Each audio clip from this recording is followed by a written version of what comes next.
video we'll talk about diphtheria. So in the introduction, first of all, it is caused by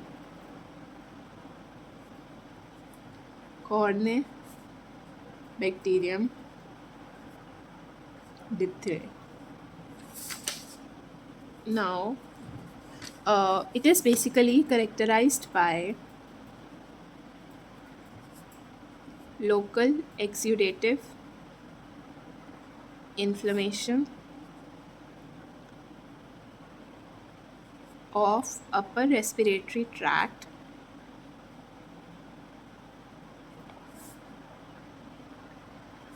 characterized by pseudomembrane formation. Now, in mode of transmission, it is droplet infection or airborne. Now, let's talk about the pathogenesis. Now, first of all, the Corynebacterium diphtheria, it enters the respiratory tract. Now, in the respiratory tract, it basically causes inflammation. All right. That is basically then it leads to hyperemia, right? Basically inflammation is hyperemia, then ulceration, edema of mucous membrane, which leads to the formation of pseudomembrane. Now the pseudomembrane, it has a fibropurulent exudate, and it is a very fragile membrane which bleeds on touching or provocation.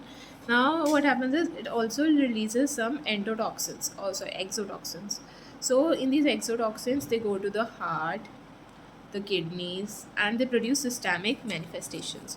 Now in the clinical features, first of all, what we will see is we can see moderate grade fever,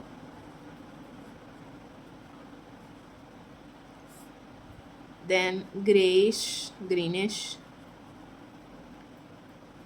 pseudo membrane, sore throat, tachycardia, then nausea, vomiting,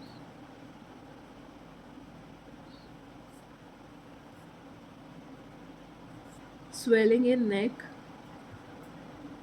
which we usually call as bull's neck, and it can lead to blood stained nasal discharge. Alright, now also when it is causing laryngeal diphtheria, it can cause hoarseness of voice, cough, and respiratory obstruction. Now let's talk about the complications. Now complications we will divide them into two. One is the local and one is the systemic. Now for local, I want you to remember we have three types of obstructions, and we have two similar things. All right. So let's start. For the obstruction part, first of all, we have laryngeal obstruction. Then we have esophageal obstruction. Then we have bronchial obstruction, then pneumonia, and then bronchopneumonia. All right. Now for the systemic, so that you actually remember all of them, okay, I want you to remember C teams prep, okay, or see the prep of teams, anything whichever serves you well.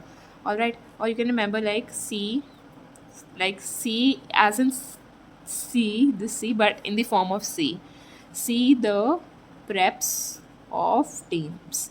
Now we just want the prep word and the C alphabet and the teams. So by C we have cranial nerve palsies, basically 3, 6, 7, 9.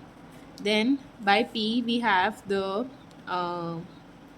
we have pneumonia is done. So we will write about the peripheral neuritis. Then by R we have renal failure. By E we have endocarditis. Then by another P we have pulmonary embolism. Then by S we have skin rash. But yeah, just leave it till prep. We will discuss this later. So teams. Now by T we have the thrombocytopenia. By E again we will have the encephalitis.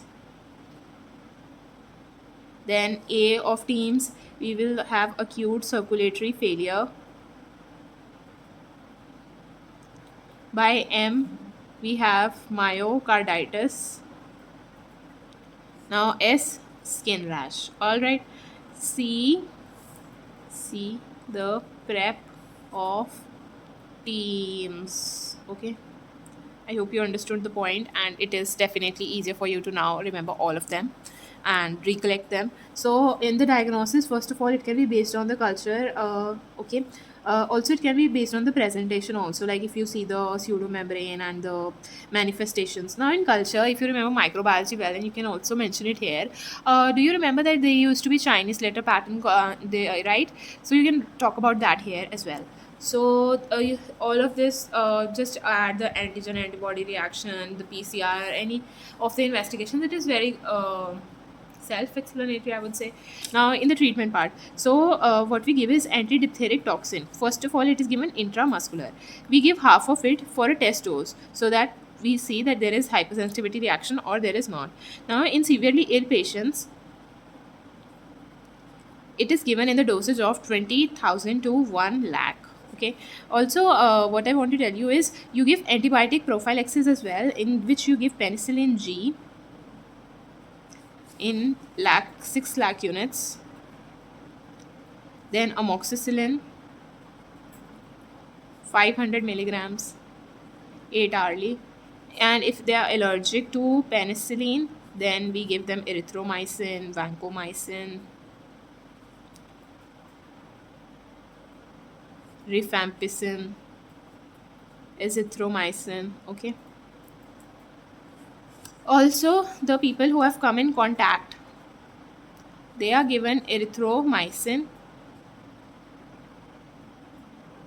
500 milligram oral 4 times a day. So in prevention, there is this vaccine which comes as DPT vaccination. It is given at the 2 to 3 months of age, and is given by this interval, right? And uh, then we give the dosage till 1 year. uh, the booster dose, yeah, we give the booster dose after 1 year, and basically when the child becomes 4 to 6 years school going. All right. Then you can also give the toxoid to the pregnant mother. Now, if it has spread in community, then what you will do is we will give the penicillin plus we will give the booster dose. Okay. All right. So I hope you understood this topic. It is quite easy to remember. Just remember it nicely, understand it, and you might be able to make the answer yourself in the exam. So I hope you liked the video, and do like, share, subscribe to my channel. Just make the algorithm go up. Thanks for watching.